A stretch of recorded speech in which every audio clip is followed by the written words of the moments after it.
Good morning everyone. Today I am going to discuss the importance of training. Okay, importance of training का बच्चों एक another question बन सकता है. Why the training is required? What is the need of training? देखो बेटे, nowadays in a technical changes take place in the economy. Economy के अंदर, business के अंदर बेटे बहुत सारे technical changes आते हैं. ठीक है बच्चों, ये टेक्निकल चेंजेस बेटे एम्प्लॉयज को अडेप्टेबिलिटी के लिए उनको ट्रेन करना हमारे लिए क्या हो जाता है, जरूरी हो जाता है.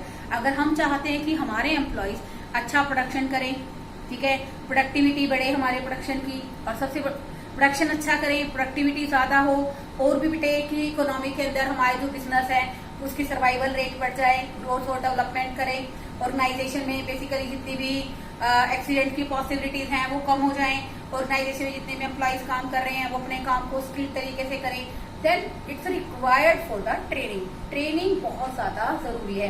Training is not required only for the organisation, it is equally beneficial for the employees.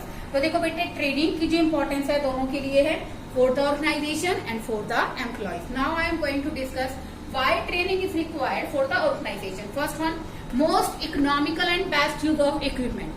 देखो बेटे, in every organization, basically चाहे वो middle level है चाहे वो top level है, every person using the machines. Okay, in a top level employees are using the computer, laptop, printers. Okay, as well as at a lower level वो क्या करते हैं, मशीन्स का यूज करते हैं, इंडस्ट्रियल मशीन्स का use करते हैं, रॉ मटेरियल का यूज करते हैं.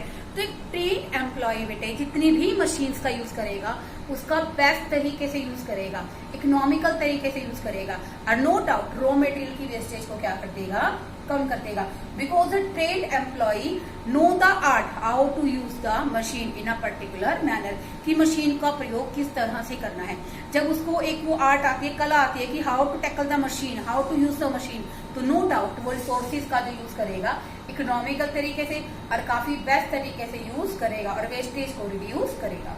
Second one, improvement in quality and quantity. No doubt train employee do the production in a better way comparable to the unskilled employee. अब देखो बेटे, एक ट्रेन्ड एम्प्लॉय जो प्रोडक्शन करता है बेटे वो बहुत अच्छे तरीके से करता है comparable to the unskilled employee. Why? Because he also know how to improve the quality and how to increase the quantity.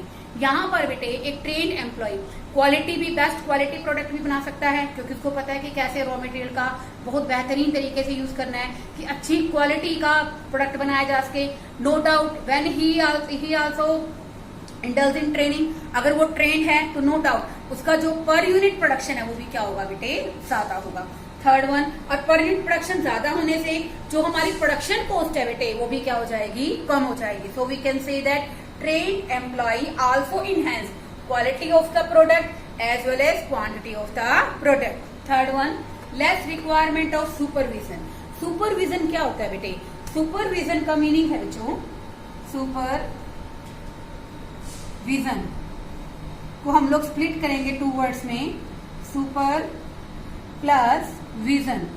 It means super होता है सर्वोत्तम, विजन होता है दृष्टि, यानी कि सर्वोत्तम दृष्टि से रेगुलरली अपने एम्प्लॉयज के काम को मॉनिटरिंग करना. जो बेटे मिडिल क्लास है, मिडिल लेवल पर काम कर रहा है, मिडिल लेवल मैनेजर है, वो क्या करता है, लोअर क्लास पर जितने भी एम्प्लॉयज काम करते हैं उनका वो सुपरविजन करता है.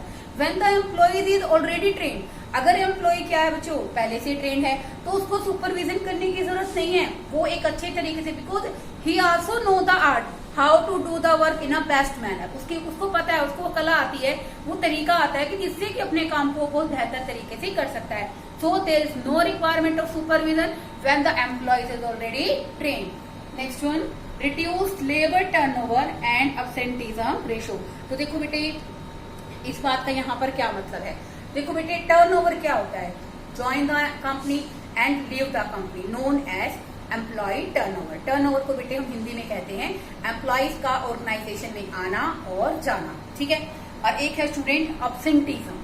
अब्सेंटीजम क्या होता है, ज्यादा से ज्यादा टाइम ऑर्गेनाइजेशन में क्या रहना, एब्सेंट रहना. ये दोनों ही बातें बेटे कंपनी की गुडविल को और कंपनी की प्रोडक्टिविटी को और कंपनी की इमेज को नेगेटिवली इफेक्ट करती हैं. लेकिन बेटे when the employee is completely trained, skillful, expert in his work, then the labor absenteeism ratio as well as labor turnover ratio must be reduced. अब देखो बेटे, अगर एक एम्प्लॉय अपने काम को करने का बहुत बेहतर तरीका जानता है बाय द ट्रेनिंग, उसने बेसिकली ट्रेनिंग के थ्रू अडेप्टेबिलिटी है कि वो पर्टिकुलर अपने काम को बहुत बेहतर तरीके से कैसे कर सकता है, तो बेटे वो अपने काम को पूरे डिवोशन के साथ करेगा, ठीक है, और पूरे डिवोशन के साथ करेगा तो वो काफी लंबे समय तक he becomes a part of our organisation, वो लंबे समय तक कंपनी से जुड़ा रहेगा, कंपनी का हिस्सा बना रहेगा। तो इस कारण बेटे कंपनी के अंदर लेबर टर्नओवर रेशियो क्या हो जाएगी, कम हो जाएगी। सेकेंडली अब्सेंटीजम रेशियो भी क्या हो जाएगी, रिड्यूस। एक skilful employees do the work more proficient manner comparable to the other. अगर एक एम्प्लॉय ट्रेन है तो वो बहुत निपुण तरीके से अपने काम को, अपनी जॉब को कर सकता है, तो उसकी जो अब्सेंट रहने की यानी कि जॉब पे से अनुपस्थित रहने का परसेंटेज है वो भी क्या हो जाएगा, रिड्यूस हो जाएगा। मान लो बेटे एम्प्लॉय पर्टिकुलर तरीके से ट्रेन नहीं है, उसको काम नहीं करना आ रहा है, तो परेशान रहेगा, क्या रहेगा, वो परेशान रहेगा। परेशान रहने के कारण वो क्या करेगा, या तो कंपनी को बेसिकली लीव करने की कोशिश करेगा, छोड़ने की कोशिश करेगा, और या फिर वो ज्यादा से ज्यादा कंपनी पे काम के समय नहीं आएगा।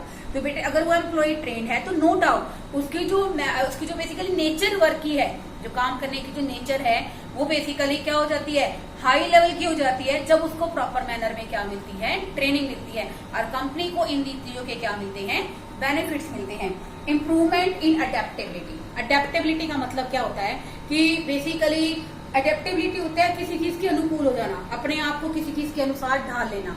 यहाँ पर बेटे ट्रेनिंग क्या करती है, मेंटल डेवलपमेंट करती है एम्प्लॉय का, क्या करती है, mental development. Through the mental development they know that training is beneficial for them. वो समझ जाते हैं कि जो ट्रेनिंग है कहीं ना कहीं वो उनके लिए भी क्या है, बहुत ही महत्वपूर्ण है, क्योंकि ट्रेनिंग के कारण उनकी मेंटल डेवलपमेंट होती है।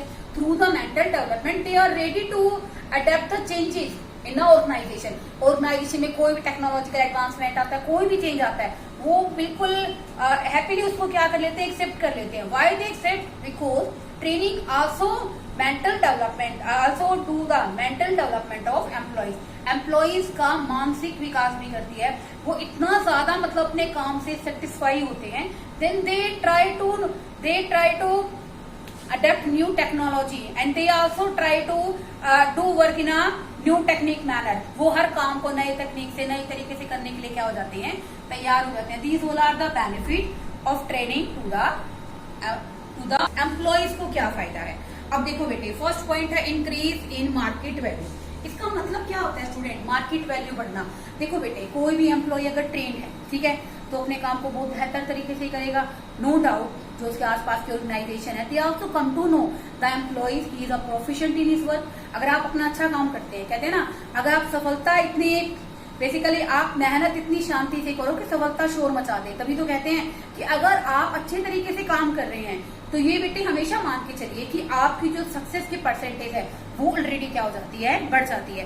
तो देखो ये पॉइंट है हमारा, increase in market value of the employees when the employees become trained and as well as proficient in his task. जब अपने आप काम को करने में क्या बन जाता है, निपुण हो जाता है, ट्रेंड हो जाता है, this will also enhance the market value of the employees.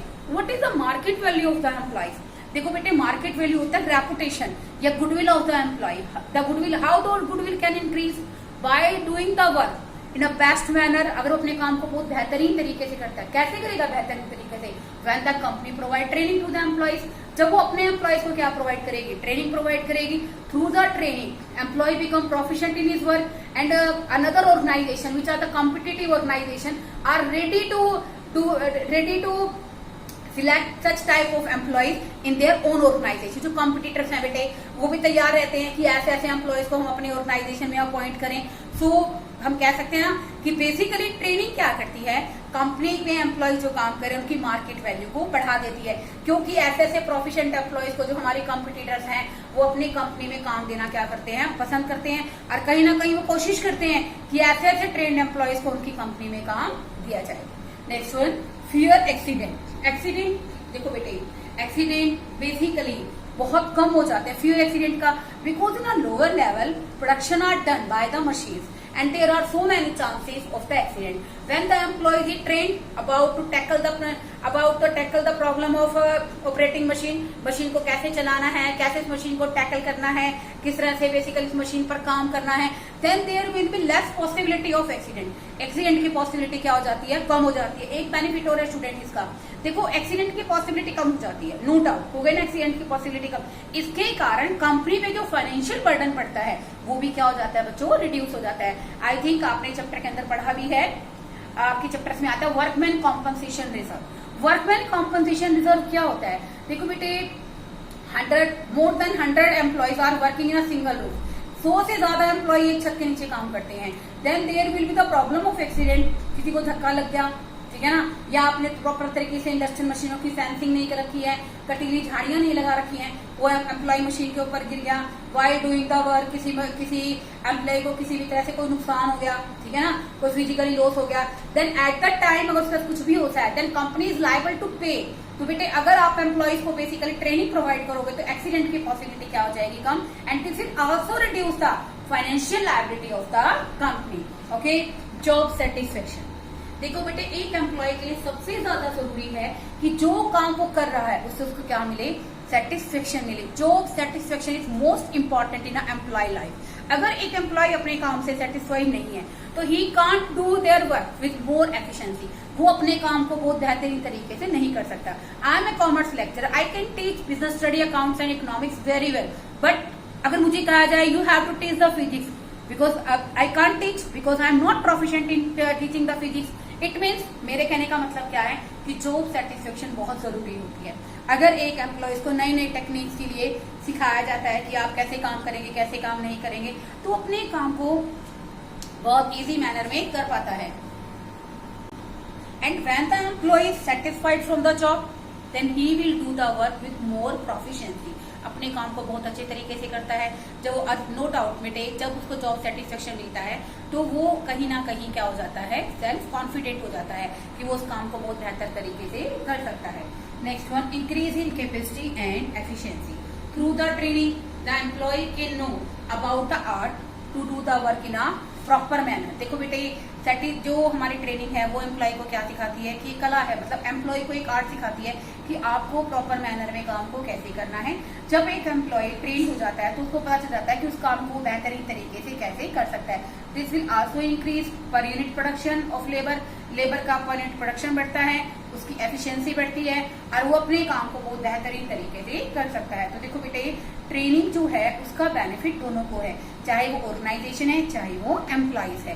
तो देखो बेटे ट्रेनिंग अगर प्रॉपर मैनर में न्यू टेक्निक के साथ एम्प्लॉइज को दी जाती है तो इसका मतलब ये नहीं है कि ट्रेनिंग जो है बेसिकली किसी भी तरह से अगर हम देते हैं तो it's a part of wastage. I have also discussed in my previous video, it's an investment. अगर आज के दिन एम्प्लॉइज को ट्रेनिंग दी जाती है तो इन्वेस्टमेंट की तरह है, क्योंकि उसके रिटर्न्स कंपनी को फ्यूचर के अंदर मिलते हैं। So we can say that training is most important for every employee in the organisation. देखो बेटे गवर्नमेंट भी तो क्या करती है, अपने गवर्नमेंट टीचर्स को रिफ्रेशर कोर्सेज प्रोवाइड करती है। रिफ्रेशमेंट कोर्सेज प्रोवाइड करने का बच्चों लॉजिक क्या है, ये इसलिए प्रोवाइड की जाते हैं ताकि जो हमारा एम्प्लॉय है वो अपने काम को बहुत बेहतरीन तरीके से कर सके। तो देखो बेटे ट्रेनिंग एक तरह से इन्वेस्टमेंट की तरह है कि जिसके रिटर्न्स कंपनी को सारी उम्र मिलते हैं अगर वो एम्प्लॉय सेटिस्फेक्शन तरीके से कंपनी के साथ जुड़ा रहता है। तो इसलिए हर कंपनी को कोशिश करनी चाहिए कि जब भी कोई न्यू टेक्निक कंपनी के अंदर आती है तो वो अपने एम्प्लॉयज को उसके बारे में प्रॉपर तरीके से ट्रेनिंग प्रोवाइड करें। ठीक है बच्चों, इस टॉपिक को अच्छे तरीके से तैयार को, it's a very important as well as easy topic. Okay, thank you students.